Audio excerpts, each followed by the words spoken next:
સહજાનંદ સ્વામી મહારાજની જય, હરિપ્રસાદ સ્વામી મહારાજની જય, આત્મીય સમાજની જય જય જય.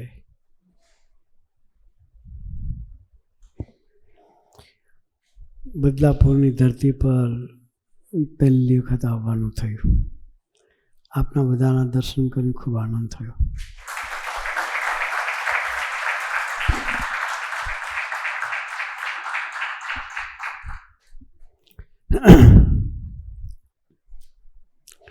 ભક્તિ સ્વામીએ વાત કરી.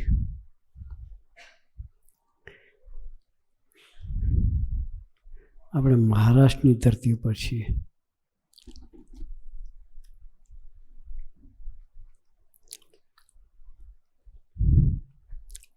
મહારાષ્ટ્રની ધરતી એટલે શિવાજીની ધરતી.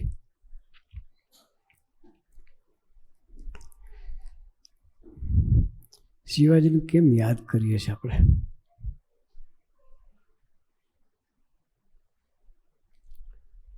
તો ગુરુ ભક્ત હતા.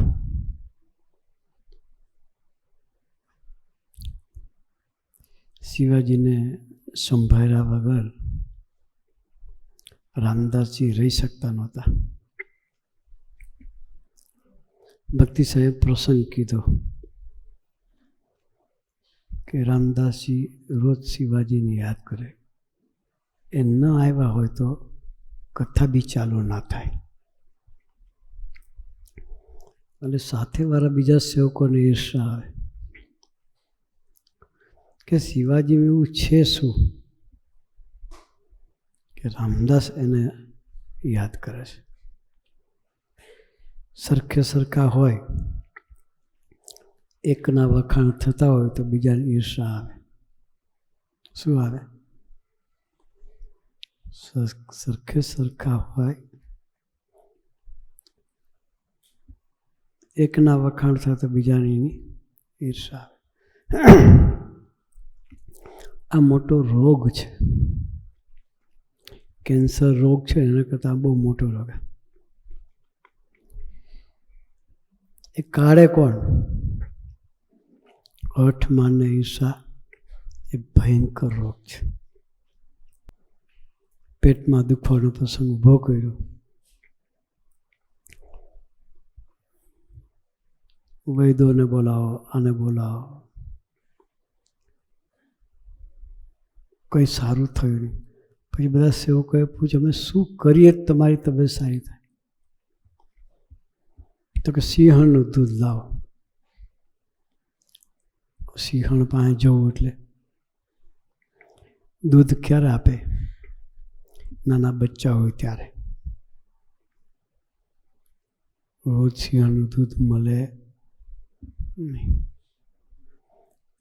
સિંહણ પાસે બચ્ચું હોય ત્યારે ત્યાં સિંહણ પાસે જઈ શકો નહીં, મારી નાખે તમને.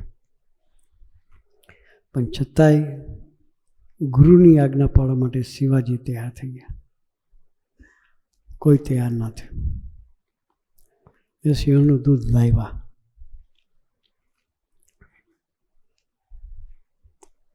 એ હતી ગુરુ ભક્તિ એની. આવી ગુરુ ભક્તિ હોય તો ગુરુ એનું પડે ધ્યાન રાખે. વિશ્વાસ જોઈએ. ગુરુને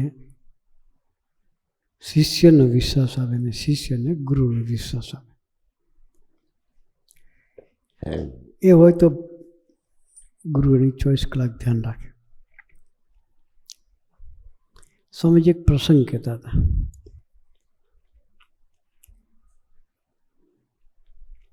એકવાર અફઝલ ખાન, મુસ્લિમ નવાબ, એણે શિવાજીને આ મહારાષ્ટ્રની ધરતી પર, પૂનાની ધરતી પર એટેક કરવાનું નક્કી કર્યું. પછી કોઈ કહ્યું કે તું એટેક કરશે તો શિવાજી સામે ટકી શકીશ નહીં. શિવો સિંહ જેવો વ્યક્તિત્વ છે. એને મારવો એ સામાન્ય વસ્તુ નથી. અફઝલ ખાનની હાઇટ 6.5 ફૂટની હતી. મુસ્લિમ રાજા હતો. શિવાજીની હાઇટ 5 ફૂટની. કેટલી હાઇટ હતી? 5 ફૂટની. અફઝલ ખાન કે એને તમારી બગલમાં દબાઈ દઈશ કે. બધા કહે કે ભાઈ તું જેટલું ધારે છે એટલું ઇઝી નથી કે. પછી એને યુક્તિથી મારવાનું પ્લાનિંગ કરે છે.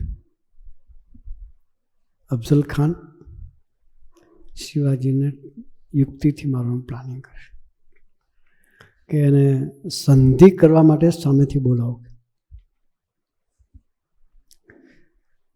એક હાથ મિલાવીને મિત્રતા બાંધવા માટે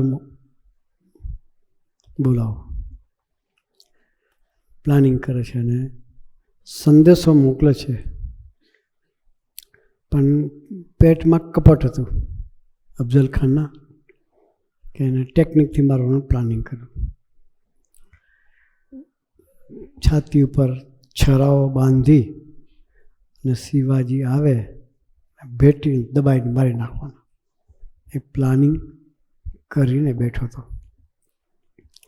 શિવાજીનો સંદેશો મોકલ્યો કે તું આવ, આપણે મિત્રના કરાર કરવા છે, મારે તારી સાથે મૈત્રી બાંધવી છે કે. શિવાજીને બોલાવે. શિવાજી જતા હતા પણ એનું કપટ કોને ખબર પડે? રામદાસ જાણતા હતા. રામદાસ જાણતા હતા. એણે વિચાર કર્યો કે આ શિવાજી જશે તો પેલો બદમાશ માણસ છે અને યુક્તિથી મારી નાખશે. ઘોડે લઈને જતા હતા શિવાજી. રસ્તામાં રામદાસ જંગલમાંથી પ્રગટ થઈ ગયા. બૂમ મારી, શિવા શિવા શિવા. શિવાજી જોયું કે ગુરુનો અવાજ છે. ગુરુને જોયા એટલે ઘોડા પાછું ઉતરી ગયો. રામદાસ પાસે જઈને પહોંચે છે. પૂછે છે ગુરુજી શી આજ્ઞા છે? ક્યાં જાય છે? કે અફઝલ ખાન સાથે મિત્રતાના કરાર કરવા માટે જાઉં છું. રામદાસે કહ્યું તું જોજે, એ બનાવટી માણસ છે, ભરોસો ના કરીશ કે. શું કે? રામદાસે કહ્યું કે બનાવટી માણસ એનો ભરોસો ના કરીશ. તો હવે શું કરું? મેં એને વચન આપવા મારે જોવું તો જોશે જ કે. તો કે જા. પછી પોતાની પાસે વાઘના નખ હતા એ શિવાજીને પહેરાવી દે સાથમાં. 10 આંગળીમાં વાઘના નખ પહેરાવીશ. પછી કે તું જય મળવા તારે એક કામ કરજે, એ આવશે તને ભેટવા માટે કે. હાથ ફેલાવે ભેટવા માટે ત્યારે તું નીચે બેસી જજે.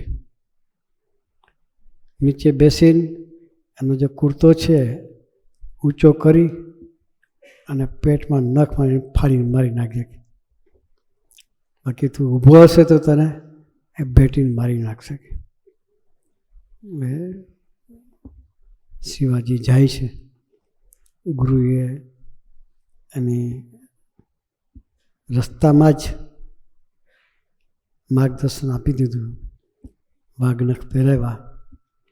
ગયા. આવો શિવા, ગલે લગાવો કે. ભેટીએ. શિવાજી નીચે બેસી ગયા. રામદાસે કોઈ રીતે નીચે બેસીને એનો જે કુર્તો હતો ઊંચો કર્યો. ઊંચો કરીને જોયું તો ખરેખર અહીંયા છરાઓ બાંધેલા હતા. પછી પેટને વાઘ નખથી ફાડી ને અફઝલ ખાને ત્યાં જ પતાવી દીધો. એના જીવનમાં જો રામદાસ ના હોત તો, જેમ શિવાનજીના જીવનમાં રામદાસ, આપણા જીવનમાં પણ એવા દેખતા પુરુષ જોઈએ. સમજીએ કહેતા હતા વિઝનરી પુરુષ હોય, ગોદ જોઈએ તો આપણી બધી રીતે રક્ષા થાય. એના વચન વિશે વિશ્વાસ જોઈએ. એ કહે તે કરવા માટેની તૈયારી હોય તો આપણી 100% રક્ષા થાય. એટલે શિવાજીના રામદાસ સ્વામીજી કહેતા, અશોકના જીવનમાં બુદ્ધ એમ આપણા જીવનમાં પણ એવા દેખતા પુરુષ જોઈએ. સ્વામીજી વાત કરતા કે અર્જુનના જીવનમાં કૃષ્ણ ન હોત તો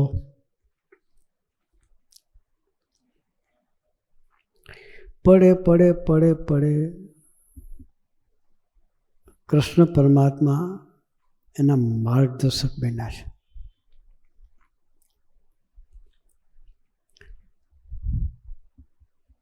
જ્યારે દ્રૌપદીનો સ્વયંવર હતો તો કાપડી વેશમાં હતા અર્જુનને 5 ભાઈઓ.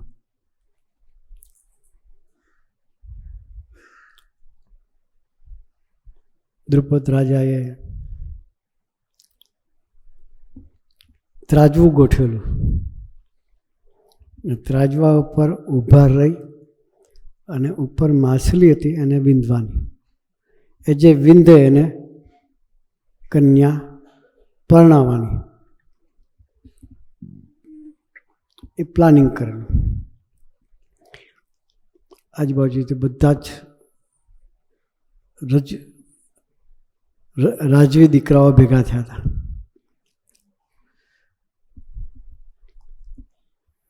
ત્રાજવા પર ચડવા જાય, ચડતા પહેલાં જ પડે. નીચે પાણી હતું,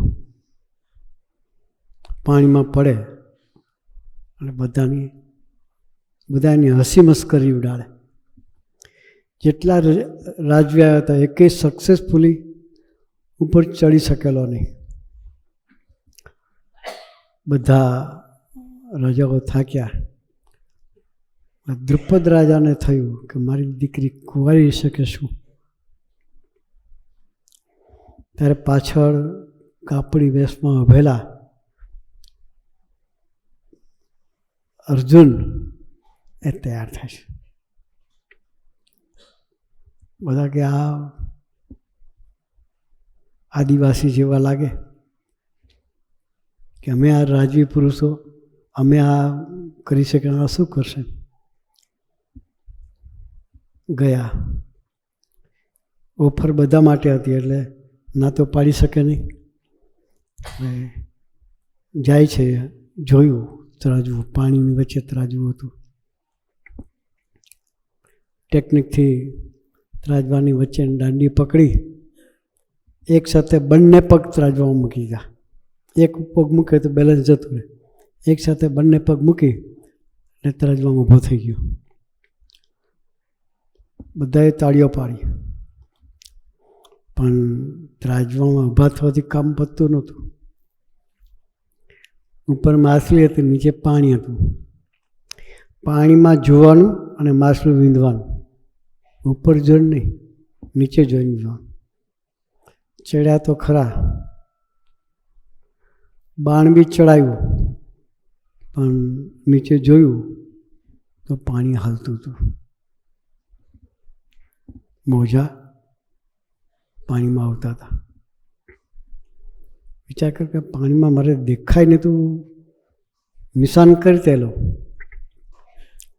પાણી સ્થિર થાય એનો વિચાર કર્યો. થોડી વાર સ્થિર થાય, ન થયું. પછી ભગવાનને પ્રાર્થના કરી, એ પ્રભુ પાણી સ્થિર કરવાનું કામ તમારું છે, મારું નથી. તમે પાણી સ્થિર કરો તો નિશાન હું પાડી દઈશ. અંતરની પ્રાર્થના હતી. ભગવાને પાણી સ્થિર કર્યું અને માછલી વીંધી નાખી. ત્યાં જો કૃષ્ણ ના હોત તો દ્રૌપદીનું સાથેનું જે લગ્ન છે અટકી જાત.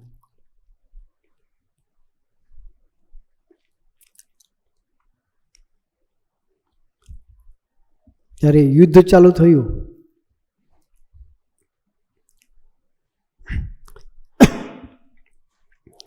ત્યારે પણ કૃષ્ણ પરમાત્મા સાથે સાથે રહ્યા. સારથી બન્યા, અર્જુનના સારથી કૃષ્ણ પરમાત્મા થયા.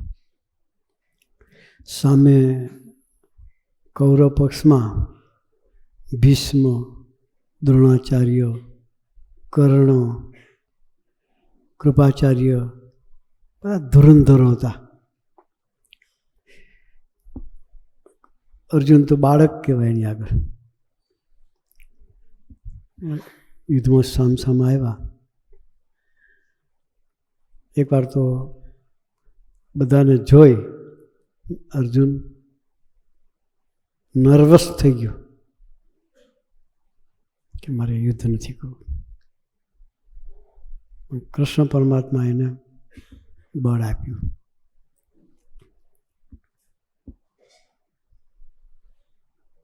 દર્શન કરાવ્યું કે આ બધા તો મરેલા છે, તારે નિમિત્ત થવાનું છે, મારા નામ તો પ્રભુ છે, કોઈ નથી. પછી એની હિંમત આવે છે, યુદ્ધ કરવા માટે તૈયાર થાય છે. પહેલે જ વખતે સામસામા બે આવે છે. આ બાજુ કર્ણ, આ બાજુ અર્જુન. ત્યારે અર્જુન પૂછે છે કૃષ્ણ પરમાત્માને. કર્ણના સારથી શૈલ્ય હતા, મહારાજા શૈલ્ય. એ શૈલ્યએ કર્ણએ શૈલ્યને પૂછ્યું કે મારી સામે અર્જુન છે કે આમ તો હું પરશુરામ પુત્ર છું, પરશુરામ પાસે ટ્રેન થયેલો છું. અર્જુન કોઈ ગજુ નથી કે મને હરાવી શકે કે, કારણ કે સામે કૃષ્ણ છે એની સાથે, અને એ કદાચ છળકપટ કરી અને અર્જુનને બાણ મારી પર આવે તો તું શું કરે કે? એના સારથીને કહ્યું, શૈલ્યને. તો શૈલ્યએ કહ્યું કે હું રથ ચલાવવામાં બહુ પ્રવીણ છું, એનું બાણ તારા રથ સુધી નહીં આવવા દઉં. આમ આવશે તો આમ ચલાવીશ, આમ આવશે તો આમ ચલાવીશ, તને નહીં વાગવા દઉં. ફરી કર્ણ કહે છે, છતાંય કે એનું બાણ આવી ગયું ને મને વાગ્યું તો શું કરશે કે? તો કે તને વાગશે તો વૈદ્ય પાસે લઈ જઈશ, પાટાપિંડી કરાવીશ, તને સાજો કરીશ કે. પછી ફરી પૂછે છે શૈલ્યને કર્ણ, કદાચ એવું બાણ વાગી ગયું અને મારું મૃત્યુ થાય તો શું કરશે કે? કે મૃત્યુ થાય તો છેલ્લે શું કરવાનું હોય કે એની અંતિમ સંસ્કાર વિધિ કરી અને હું પછી મારો રાજ છે, મારા રાજમાં જઈને રાજ કરીશ કે. આ વ્યક્તિની કેપેસિટી છે. હું કહ્યું તારું મૃત્યુ થશે તો તારી સંસ્કાર વિધિ પતાવીને હું મારા રાજમાં જતો રહીશ. બીજી બાજુ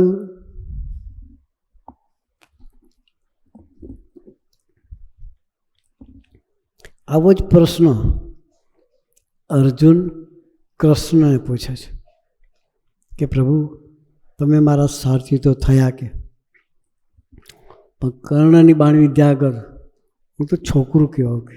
હકીકતે કર્ણ આપણે કદાચ ભણવામાં આવતું હતું, કૂતરું ભસતું હતું એવા બાણ માર્યા, કૂતરાના મોઢામાં લોહી ના નીકળ્યું છતાં 7 બાણ મારી મોઢું અને ભોગતું બંધ કરી દીધું. કેટલો હોશિયાર કહેવાય! મોઢામાં 7 બાણ માર્યા એને ભસતું બંધ કરી દીધું. તો કે આટલો એ બાણાવાળી છે કે એનું બાણ આવે તો તમે શું કરશો મારી સામે? કૃષ્ણ પરમાત્માએ કહ્યું, જો ડાબી બાજુથી બાણ આવશે તો હું જમણી બાજુ રથ લઈ જઈશ, જમણી બાજુથી આવશે ડાબી બાજુ લઈ જઈશ, ઉપરથી બાણ આવશે તો નીચે લઈ જઈશ, ને નીચેથી બાણ આવશે તો ઉપર લઈ જઈશ, પણ તને નહીં વાગવા દઉં. ફરી પ્રશ્ન પૂછ્યો અર્જુને કે છતાંય કે મારી છાતી પર બાણ આવશે તો તમે શું કરશો? ત્યારે કૃષ્ણ પરમાત્માએ કહ્યું, અર્જુન, જ્યાં સુધી હું રથ પર બેઠો છું ત્યાં સુધી કદાચ બાણ આવશે તો મારી છાતી પર લઈ લઈશ, પણ તને નહીં વાગવા દઉં.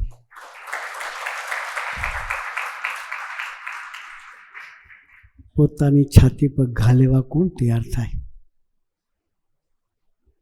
પોતાની છાતી પર ઘા લેવા કોણ તૈયાર થાય? એ પ્રભુનું સ્વરૂપ હોય એ લઈ શકે, બાકી કોઈનું કામ નહીં. ભક્તિ સ્વામી એક પ્રસંગ કહે છે, અમારા ગુરુ હરિપ્રસાદ સ્વામી મહારાજનું.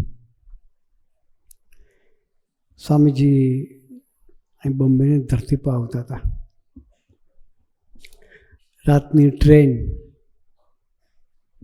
બરોડા એક્સપ્રેસ હશે,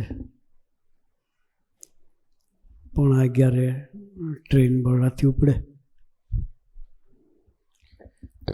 4:30 વાગે બોરીવલી ઉતારે. સ્વામીજીનો પ્રોગ્રામ તે દિવસે હાલોલ બાજુનો હતો. ત્યાંથી ડાયરેક્ટ બરોડા સ્ટેશનથી સીધા જ ટ્રેન દ્વારા બોમ્બે આવતા હતા. અને પ્રોગ્રામ પતાવી સ્વામી સ્ટેશને આવ્યા. ટ્રેન આવવાની તૈયારીમાં હતી. થોડું ઉતાવળ કર્યું એટલે સ્વામીજી સ્પીડથી ચાલ્યા. એમાં પગે મચકોડ આવી ગયો પગથિયાં ચડવામાં. ટ્રેનમાં બેઠા, પગ સૂજી ગયો. ઉતરવાનું થયું ત્યારે સાથે મૈત્રી સ્વામી હતા અને સ્વામીજીએ કહ્યું કે ખુરશી બુરશી મંગાવી પડશે કે મારાથી ઉતરાશે નહીં કે ટ્રેનમાંથી.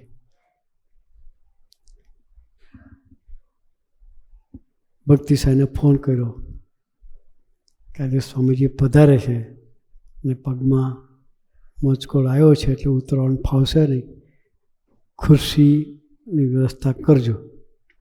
ભક્તિ સાંઈ સ્ટેશન પર બધી વ્યવસ્થા કરી દીધી. સ્વામીજી આવ્યા, ખુરશીમાં બેસાડીને ટ્રેનમાંથી નીચે લાવ્યા, સ્વામીજીને ઉતારે લઈ ગયા. એટલે ભક્તિ સ્વામીએ સ્વામીજી પ્રાર્થના બુદ્ધિશાળી અને તરત સ્વામીને પૂછ્યું, સ્વામીજી શું લીલા કરી?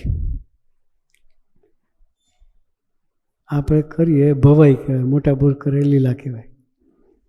એટલે કે સ્વામી તમે આ શું લીલા કરી, આ શું ગ્રહણ કર્યું પગે?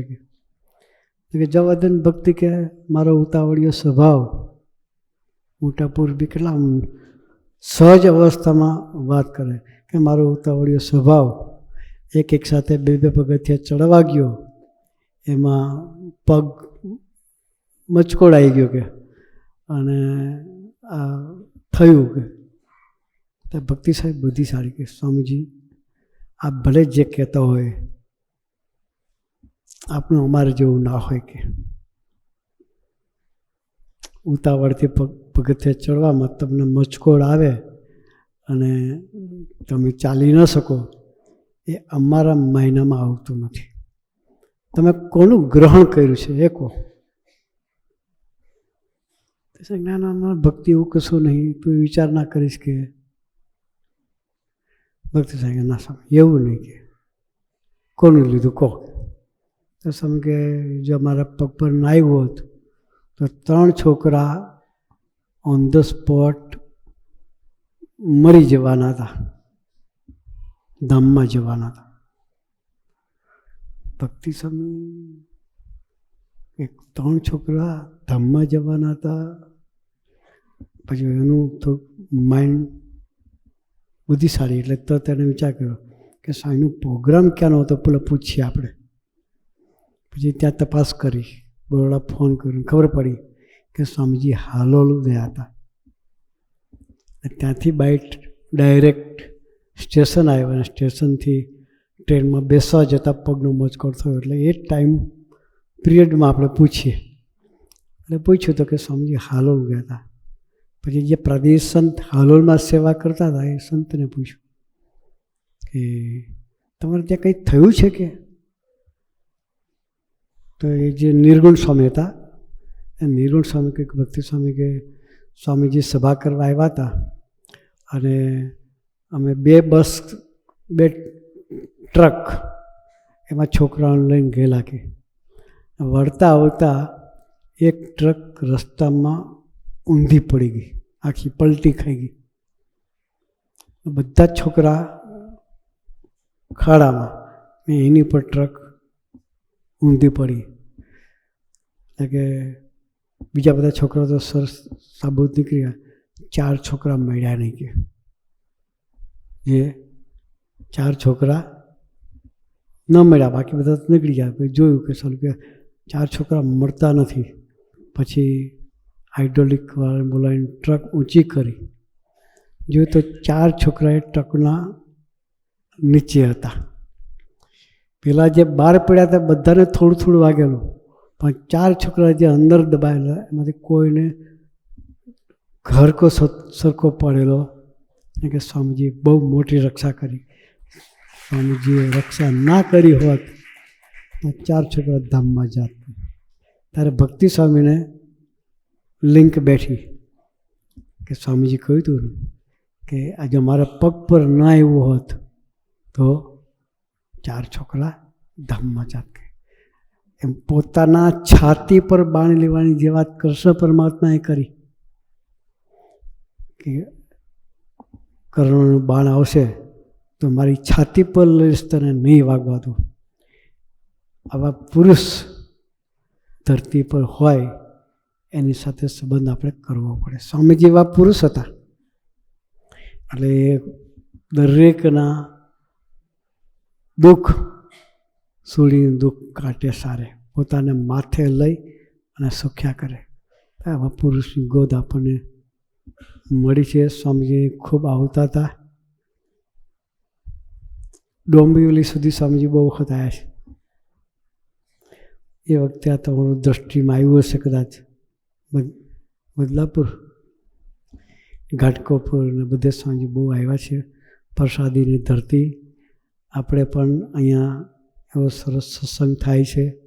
ભક્તિ સ્વામી, હરિપ્રિય સ્વામી બધા ત્યાંથી આવે છે.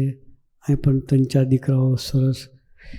અંકિતભાઈ પણ ઘાટકો પરથી આવે છે. અહીંના 3-4 દીકરાઓ આપણે કાર્યકર્તાઓ છે. સરસ ભેગા થઈને સત્સંગ કરે છે.